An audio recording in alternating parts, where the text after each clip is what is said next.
Cashflow Diary Podcast, episode 445. Welcome to yet another exciting episode of the Cashflow Diary Podcast, the podcast that teaches you insider tips, tactics, and strategies for creating leverage streams of cash flow into your life. Learn from top-performing entrepreneurs, business owners, investors, and thought leaders from across the globe as they share their secrets to success. Like what you learn on this and other Cashflow Diary podcast episodes? Go to learninvestingnow.com and sign up to receive powerful tips and information that will help you succeed as an entrepreneur and investor. Now, here's your host, investor, entrepreneur, business owner, educator, speaker, author, and master facilitator of Robert Kiyosaki's cash flow game, Jay Massey. All right, ladies and gentlemen, welcome to another episode of the Cashflow Diary Podcast. I'm your host, Jay Massey, and I'm glad that you are here today because I know you're out there building your business. That's what you are doing. You're listening to this podcast because part of what you want to do is you want to hear the stories of other people and how they built their business and what are they up to and what can you learn. Well, I think today is going to be one of those days where you're not only glad that you're listening, you're going to be glad that you shared this particular episode because you're probably going to hear something that someone else needs to hear as well. You're like, Jay, what are you talking about? Why would you say that? Well, I'm saying that because today's guest has been through what I would call the proverbial ringer. She's seen some of the biggest types of rejection that you could possibly imagine, but she didn't let that be the end of the story. So if you've been looking for something to inspire you past that next roadblock, I hope that you are ready because here's what I do know about you. You have a mission inside of you and you want to see it come to light. In fact, it may be a mission that no one else has ever considered, something completely brand new, but you know very well it deserves its place in this world.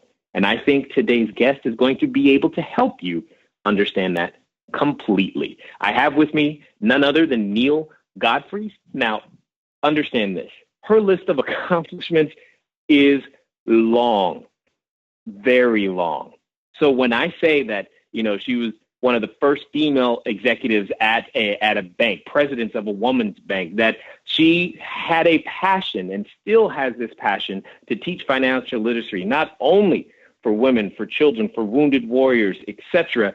But she's gone out there and helped over 500,000 kids. Just understand what that takes. That's a lot of energy, right? She's currently a columnist for Forbes. And most importantly, she's making time for you and I today. So take out those pads, take out those pens, or whatever device that you are using, because I know you and I are about to learn some things from none other than Neale Godfrey. Neale, you there? Yeah, Jay, thank you so much. I'm honored to be here. Thank you for being here indeed and making the time because your list of accomplishments is very long, so I know that you're busy. Now, this being the first time that you're here, though, I have a question that I tend to ask everybody the first time that they're here. Are you ready? Sure. All right. I tend to look at today's entrepreneurs a lot like yesterday's superheroes. So, Batman, Robin, Wonder Woman, Black Widow, etc. Because I think entrepreneurs and superheroes have a ton of things in common. Chief among them, occasionally as an entrepreneur, I can envision myself as possibly flying around town and wearing capes and tights and saving my customers with our products and services. But also, like a superhero, an entrepreneur has a beginning. So take Spider-Man, for example. There was a time he was just a kid going to school, trying to get some good grades, taking some photos, make sure he had some pizza money, maybe go on a date every now and again. That was kind of his life until he gets bit by this spider. He gets bit by a spider, suddenly discovers, I have a superhuman ability, and am I going to use it for good or evil? So my question to you, Neale, is as follows. Before, you literally inventing the whole concept of teaching kids money, before your 27 books, before being the columnist you are, before even your brand new website at nealegodfrey.com, before all of that and everything that we know you for today, what we want to know is, who is?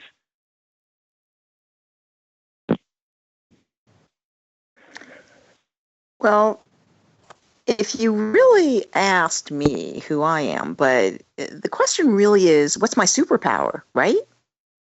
But no, but either one. Most people tend to go with who they are, but I am curious to know what your superpower is too. I'll tell you what my superpower is. I was waiting for that, Jay, my superpower. Well, I mean, what I am as a person is I get to live my passion. And how lucky I am. But my superpower is I put a shield up really quickly when the rejection comes in.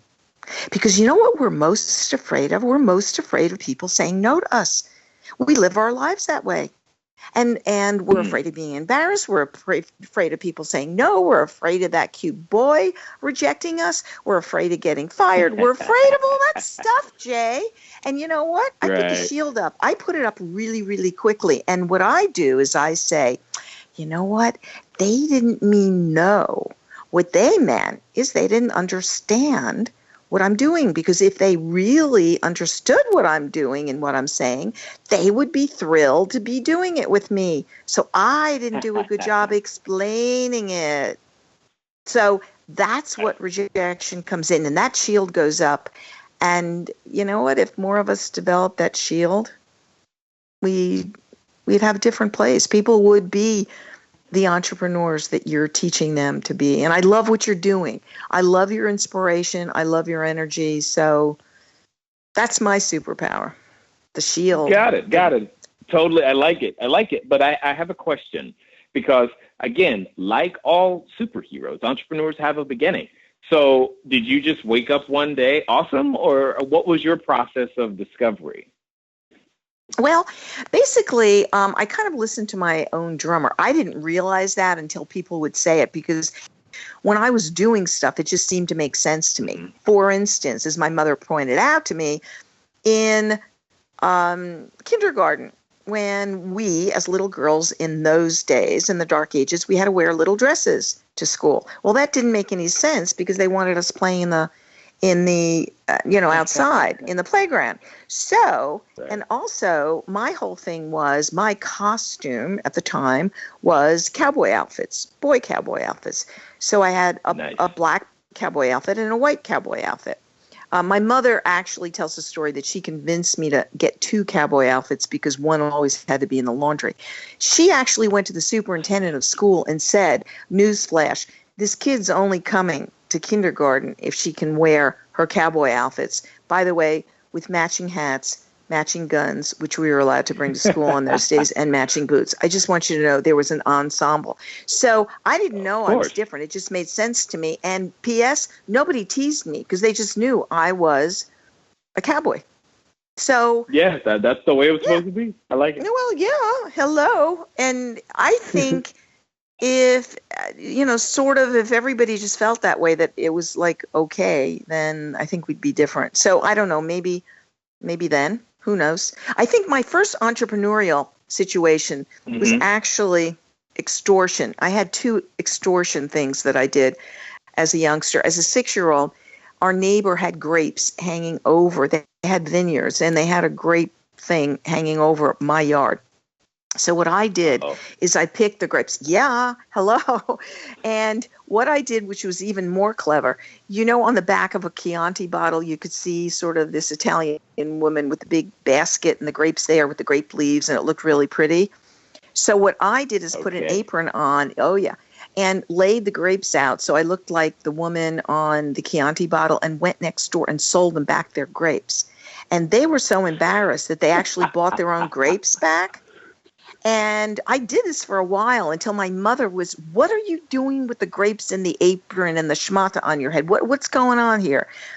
And it was, I'm busted. So anyway, I got busted and I had to give them all the money back. That was one extortion, which I thought, made sense to me. Then the other one was, we had big storm sewers. This is just This is not sewage. It's just for storms. The water goes through it. And when I was 10 years old, what I did is got my flashlight and collected the kids in town, and they had to pay me a dime. I told them to bring a lot of change with you, and I brought them into the storm sewer with the flashlight and then turned it off at the end, scared them to death, because that's what you do, and then charged them a quarter to lead them out to put the flashlight back on. No. Yeah, and by the way, it was really, really popular until once again I was shut down. So my early entrepreneurial things, and again, busted, shut down. What's that about? So anyway, I wasn't allowed to do that. So I think I was an entrepreneur from a young age. I'm thinking, Jay. Yeah. Well. Okay. So here's what I'm thinking right now is, where there was no demand, you created demand. You literally created demand. I mean, you say, hey, come. That is amazing, because no one was thinking about. They weren't thinking about buying their own grapes. No one was thinking, hey, I need a flashlight. Anyway, got it. So take me on this journey. How do we go from leading kids out in the dark to leading adults through financial challenges? There's got to be a transition there. A middle ground there?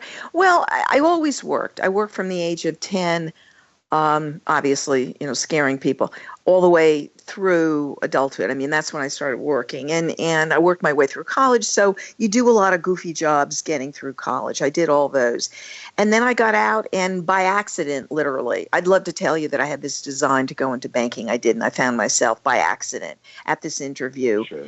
And got the job, certainly through no talent of my own. And then when I got in there, I thought, whoa, I guess I really want to be the best of whatever's going on here. And I did.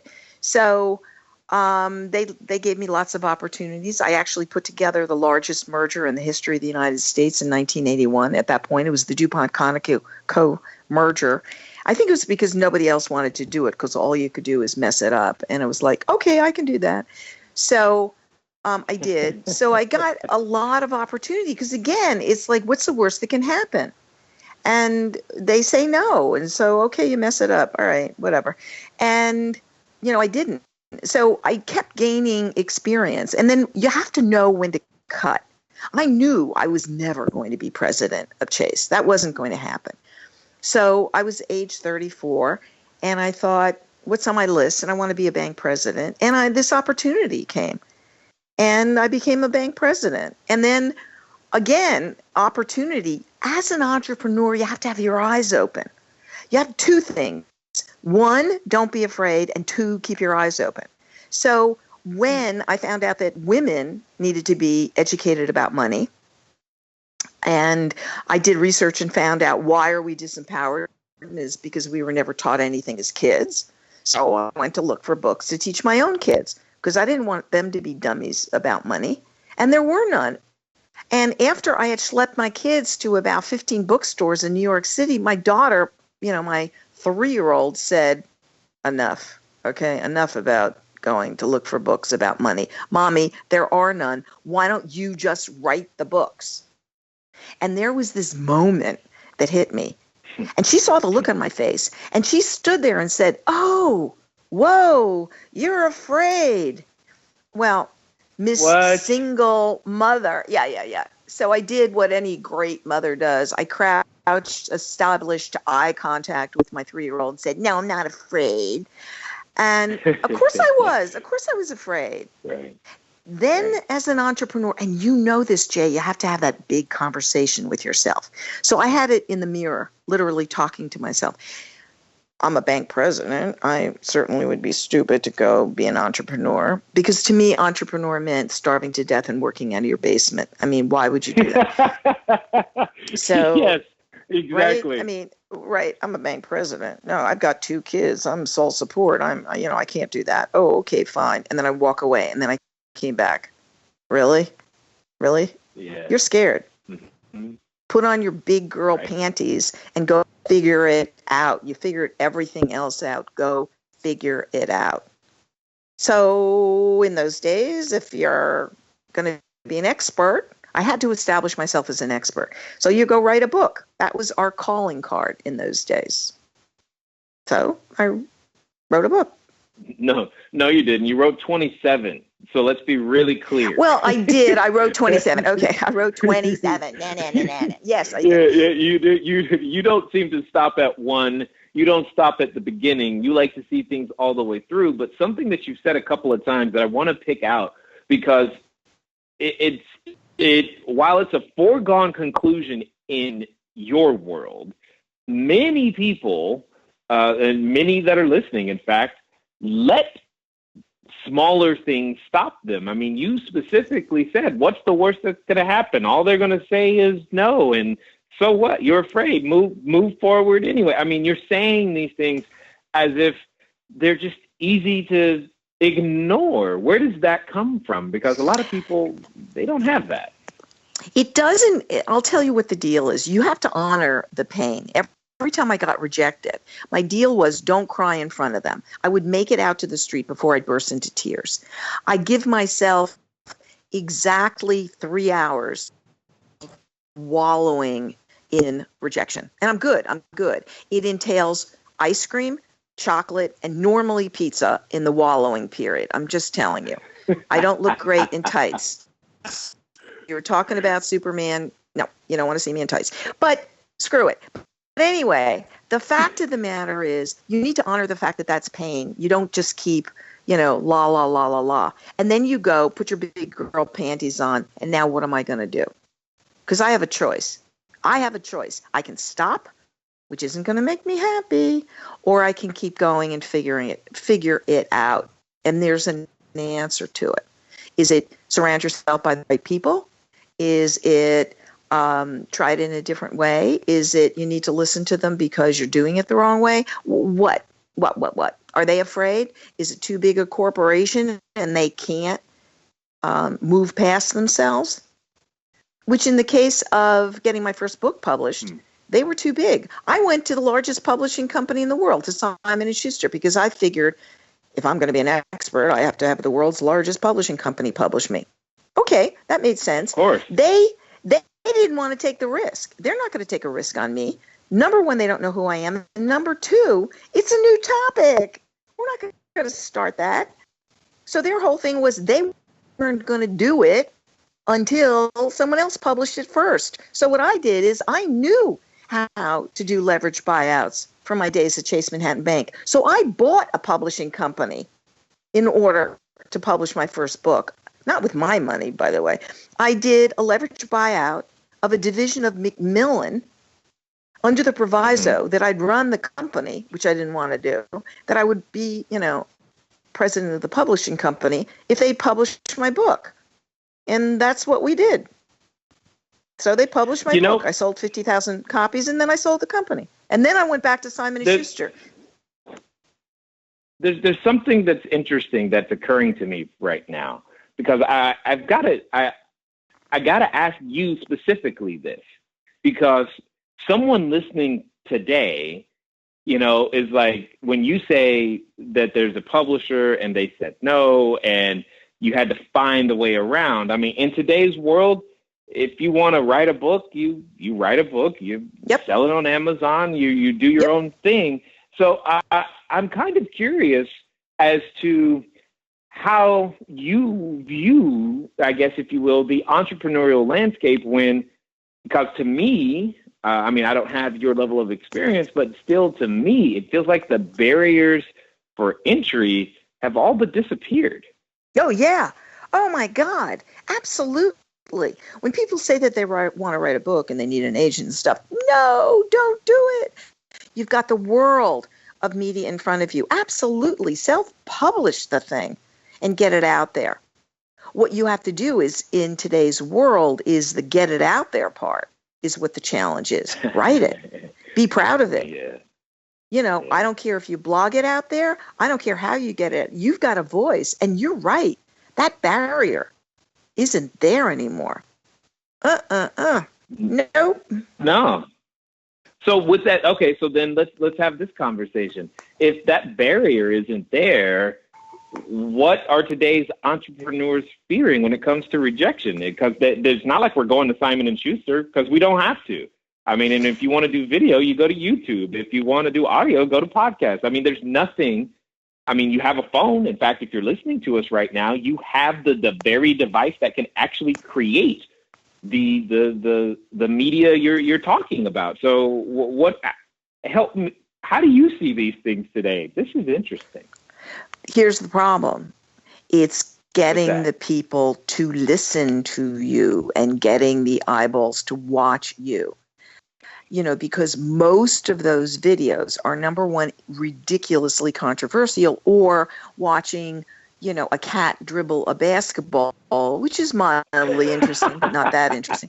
You know, so if you have something to say and it's serious and it's not, you know, bearing some part of your body, it's really hard to get people to listen. That's the problem. It's the competition out there. When I published with the major publishers, there were about 25 major books that came out per publishing house. I'm talking major, the big books. And that's not a lot of noise out there. And you got shelf space in the major companies. And I was on Oprah. I was doing Oprah. The publishers were falling over themselves to get my books out there. Well, that doesn't happen today. There is no one who's going to push a book. Most of the books coming out are by famous people or again, very controversial stuff. So it depends upon what you have. You've got to work your tush off to get it out there. And you've got to do it one click at a time. You know, are you advertising on Facebook? Are you getting out there on Instagram? How are you developing your community? Because that's what people want. They want a community today. Yeah, it's funny how with all the technological advances, the one thing we still crave is human interaction. But I guess the thing that's going through my head right now, though, is you carved a completely new space.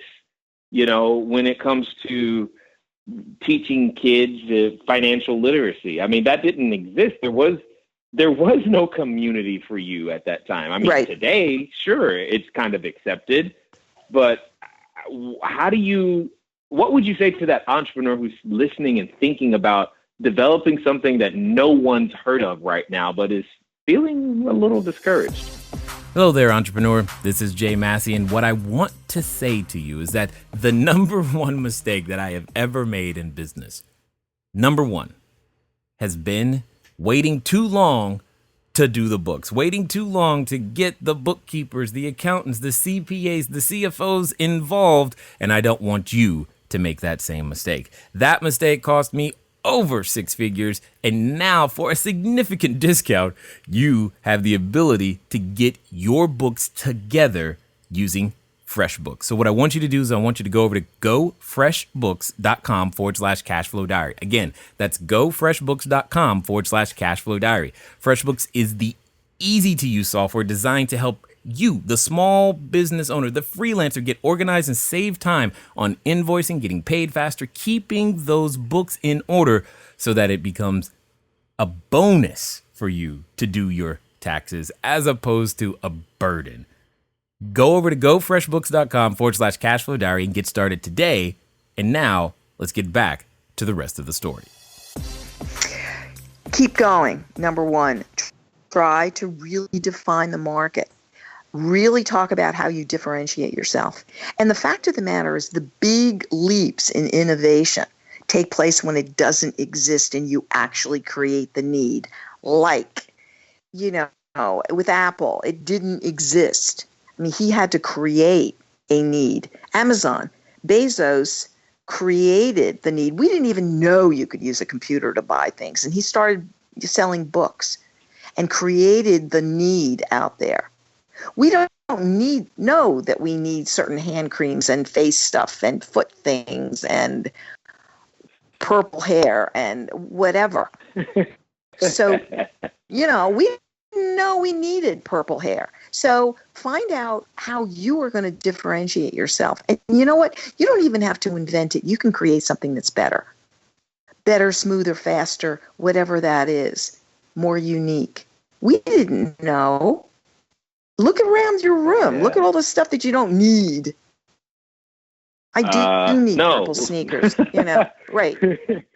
It felt like I needed it at the time, which actually gets me to the point of your I'll call it your whole mission when it comes down to trying to help someone learn about finances. I mean, that seems like a daunting task, and you're wanting to you've mastered, if you will, helping children learn about finances, which you take either one of those subjects, finances or working with kids, by themselves, and most people scatter to the four winds. You've combined them and go, yeah, no, bring that over to me.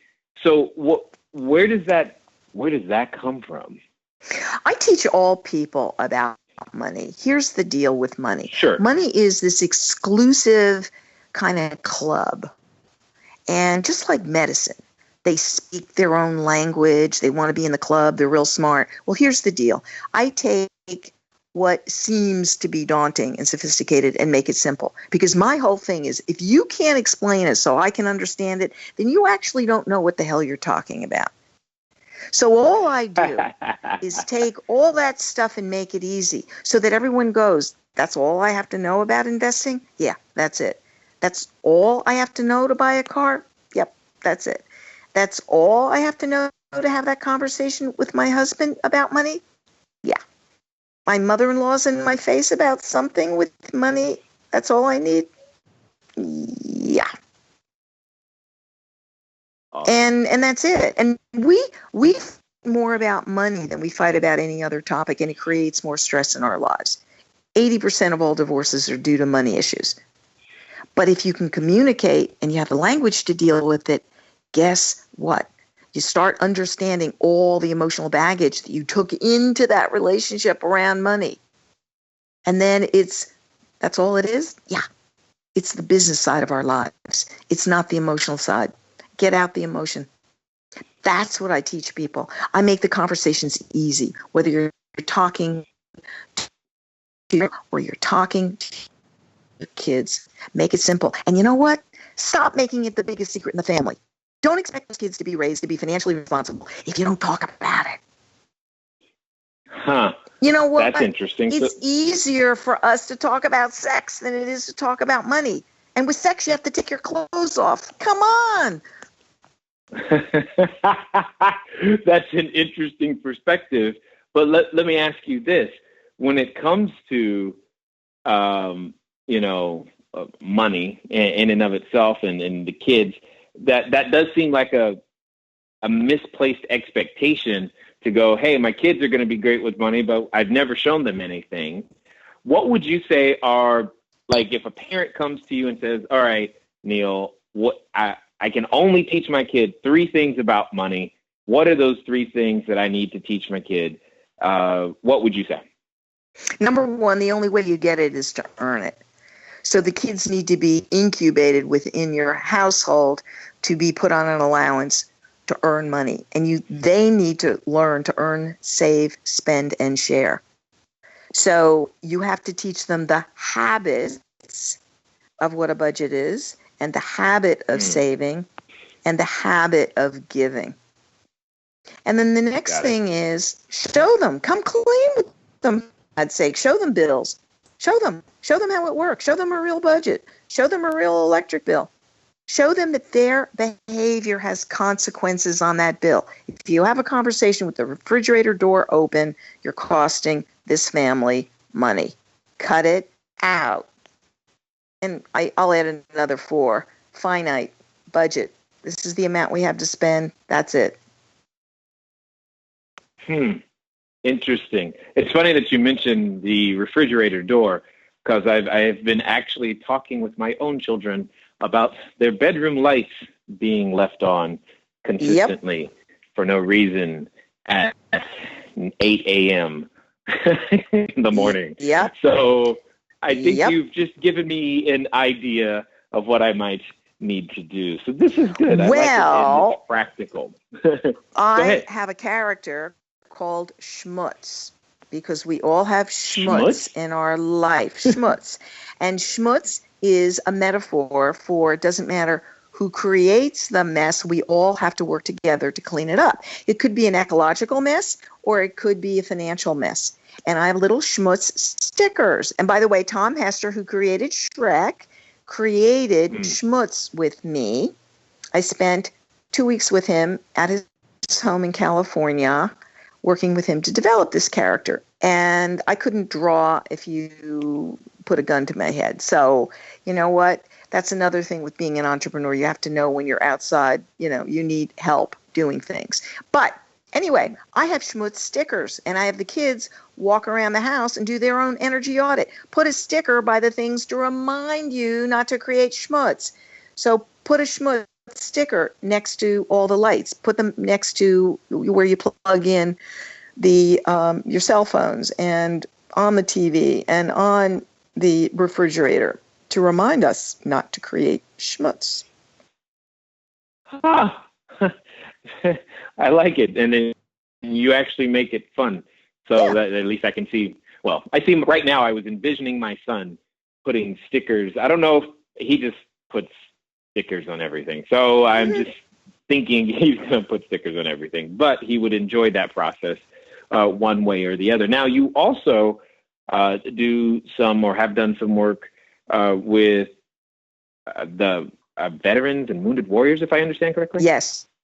There's a program. Well, tell me a little bit more about that. Yeah. Yeah, there's a program out of Syracuse University where veterans and wounded warriors actually get to attend entrepreneurial school up there. And as part of the program, we work with wounded vets. One program is called VWise, which is for women. Another is called EBV, which is Entrepreneurial Boot Camp for Veterans who are wounded, to help them become entrepreneurs. So they take courses, and we actually kind of incubate and walk them through the process because they're the heroes who've come back and are not able to do what they thought they could do, but they can do lots of other things. They just need to learn those skills.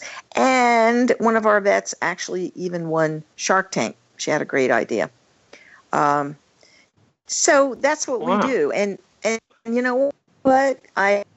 It's another form of giving back. And if we can do that, why wouldn't we? So I love working with these vets. Yeah. No, I get that. I mean, you do so many things and you have so much going on. How on earth, because I know there's a number of entrepreneurs who feel pressed, I'll say, hard pressed, if you will, for time. I mean, between your column, between being I think you called it an executive in residence. I don't even know what that is, but it sounds like it takes up time. So I'm like, there's so many things that you are responsible for, so many people that you're helping. How does it fit in 24 hours, or do you get 48 per day? I get 48. Here's the deal. There's no such thing as work-life balance. People talk about it and make a lot of money talking about it. Newsflash, there's no such thing. So let that go. If you're doing what you love doing, how lucky we are. And that's the way you have to look at it. And you also have to let everybody in your life know that there are certain things that you're doing at this moment in time. My kids got me a bracelet that said, "I'm in the moment." Does that tell you that I needed a little parenting help? And that's the point. Whatever you're doing, do it and be there. Don't look at the screen while you're sitting at the lacrosse game, because the kids know that. Be doing what you're doing and be fully invested in that. So in terms of whatever you're doing, and by the way, we are so lucky to live in this country. We are so lucky with what we have and the health that we're given. If you don't give, shame on you. And do the stuff where you know you can make a difference, and do it. And that's it. And stop complaining. And that's it. Got it. So for those that have listened this far, those that are, enjoying what it is that you have to say and probably want to find out more, or maybe even understand more about Schmutz, what's going to be the best way for them to catch up with you and maybe even find out more about what you've got going on at your new website? Well, I would love everyone to join me on my new website. It's nealegodfrey.com. That's NealeGodfrey.com. And there are tips and tools and podcasts and videos. You can see my crazy house on there. I have a New York City 1959 checker cab in my bathroom. You can even see that. And you can come on to talk about conversations, all those money conversations that you want to have, and ask me the questions that you want to ask about your situation. Maybe you're an entrepreneur. Maybe you're raising those kids and want to, have those conversations, or you're a grandma and you want to go back to work. So please come on, talk to me, and let's start the conversation. We're going to get Jay involved too. He doesn't know it, so. I like this already. So with that being said, as we wind down, I got a question for you because I'm curious to hear your answer. Let's pretend for a moment that someone who is listening is inspired. They've been inspired before, but they're re-inspired now. They're going, you know what? I'm going to actually do this thing. I'm going to make my entrepreneurial dreams happen. Now, you and I both know, Neale, that when we get to those moments of decision, oftentimes we have a companion, and that companion typically comes in the form of a voice, and that voice often reminds us of what we can't do, why it won't work, how difficult it's going to be, who are we to think that we even possibly could, and for some people, they're even related to that voice. So my question to you is as follows. Let's pretend that the person listening this time is actually going to follow through. In fact, they're going to do so in the next 24 to 48 hours, and they're going to make something happen. Neale, what would you suggest that they do? Well, first of all, you've got to lower the noise of the people who are surrounding you saying you can't do it, you can't do it. And if it's your own voice saying that, turn that off. What you're going to have to do is, number one, make sure you've got the goal and the vision. And then number two, make sure you've got the tactics to get there, and that you don't get so wed to your own story that you can't change it. That's one of the ways that entrepreneurs fail. They think there's only one way. If your business looks in 2 years like it did when you thought it was a good idea, you don't have a good idea. There isn't anyone who isn't able. Right, Jay? You know that. You've got to be able to pivot and be agile, especially in today's world, because it's moving too fast. So make sure when you've got those friends that you can carve out who aren't going to be supporting you, there, you just picked up a little time because you don't have to talk to them anymore.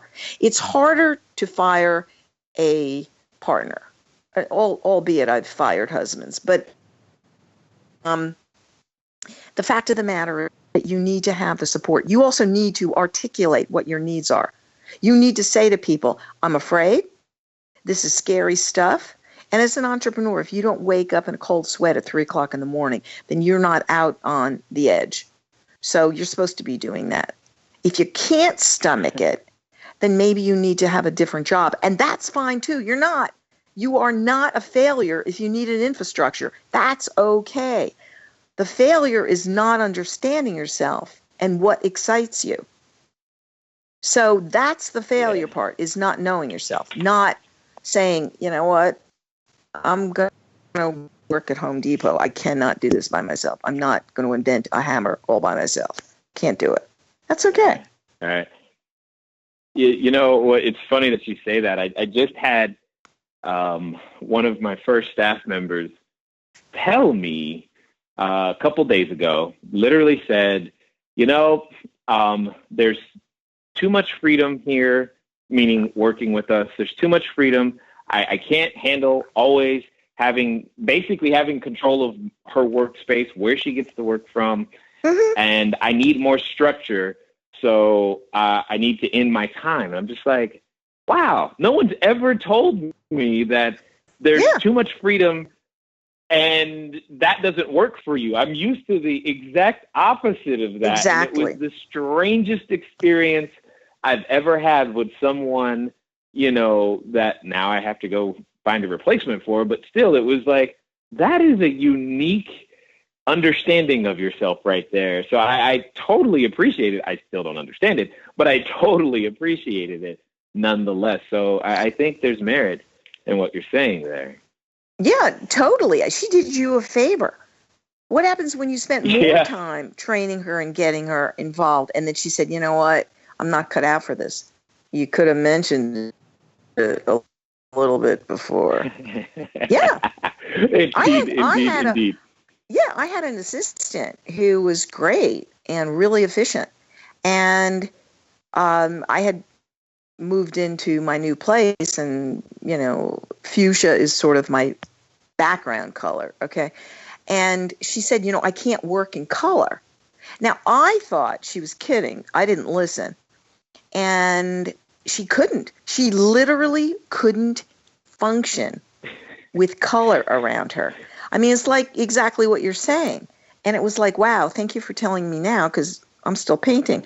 But like, whoa, no, I don't get it. That she has to look as if she's working in an institution. But you know what? I'd rather know it, before I got too far down the road. Okay, thank you. Totally understood. So that definitely... You dull, boring person, but that's okay. Yeah, right. Let's keep it that way. The what it comes down to, though, is I just want to be one of the first to say thanks. Thanks not only for you being you, but for being willing to do things that others haven't, for making them happen, keeping them happen, keeping your message going, getting your website going, because that in and of itself is also an undertaking. And I definitely appreciate you being willing to share your knowledge, your insight, as well as your wisdom here with us today at the Cashflow Diary.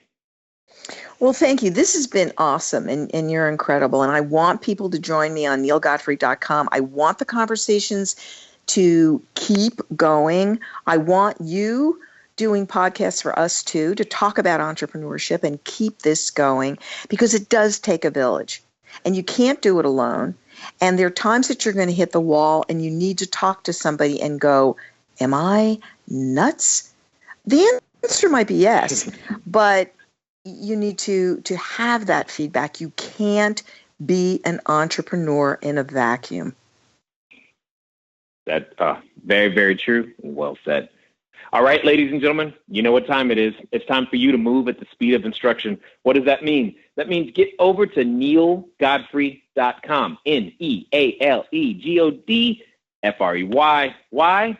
You know why already, because you know that there are conversations that you're wanting to have, maybe with your kids, maybe with your parents, maybe with your spouse, and it's surrounding money. You know that these conversations have held you back, and now you know that there's someone out there who can help you. So go make it happen. Ladies and gentlemen, it's been fun talking to you today. I look forward to talking to you soon. Until next time.